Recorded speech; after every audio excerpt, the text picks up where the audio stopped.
दिन को याद करा।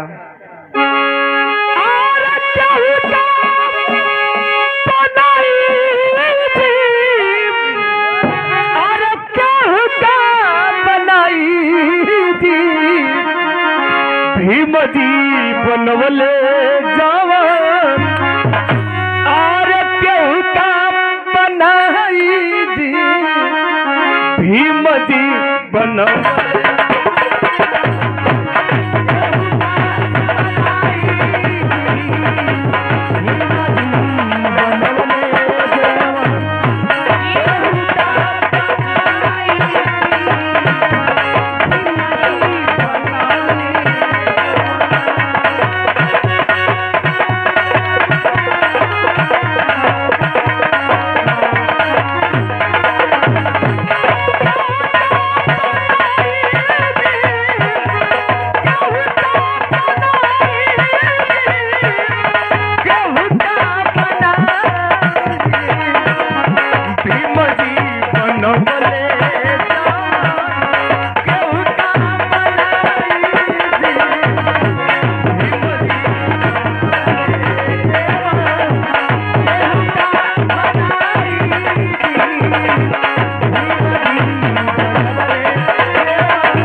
जौन बाबा साहब बदले बड़ा काट के करी।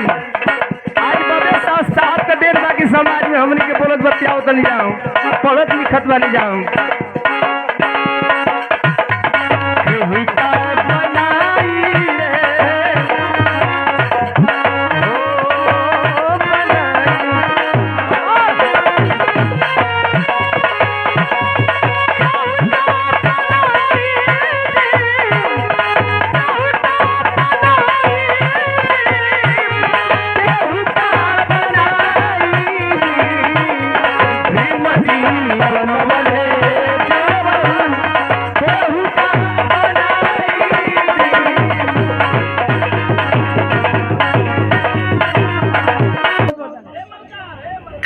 अरे हम बहुजन हमर बाबा बहुजन हमर बाबा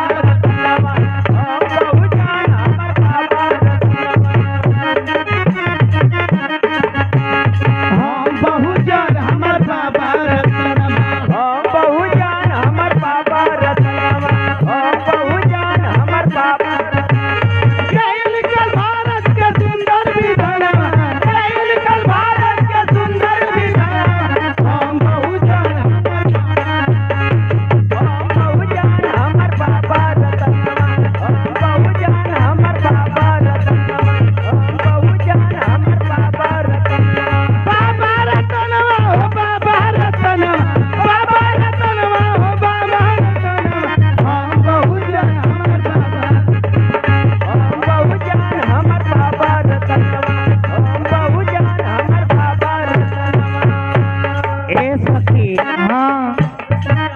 सब दुल्हा के आवे के चाहिए, उनके पिताजी के आवे के चाहिए। पिताजी के ना भुलवा के चल गई ना लगत है कि बड़ा ही बड़का घराना में सोच के आए ले जाके बड़ा नाम करी हेलो, लेकिन देखो तरी जाने भाई वही तरह सब लोग पटाइल बारे।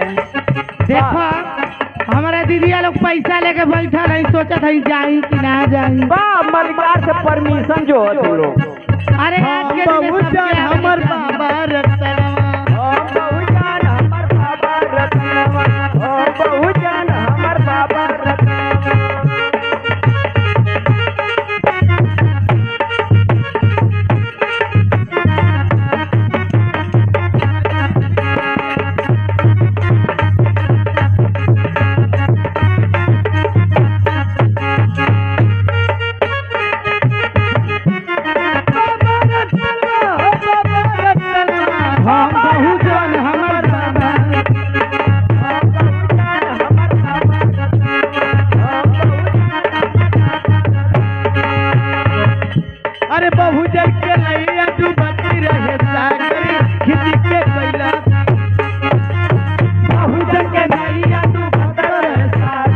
खिंच के कोई लकी न रहा ओ बहुजन के नैया डूबती रहे सागर गीत के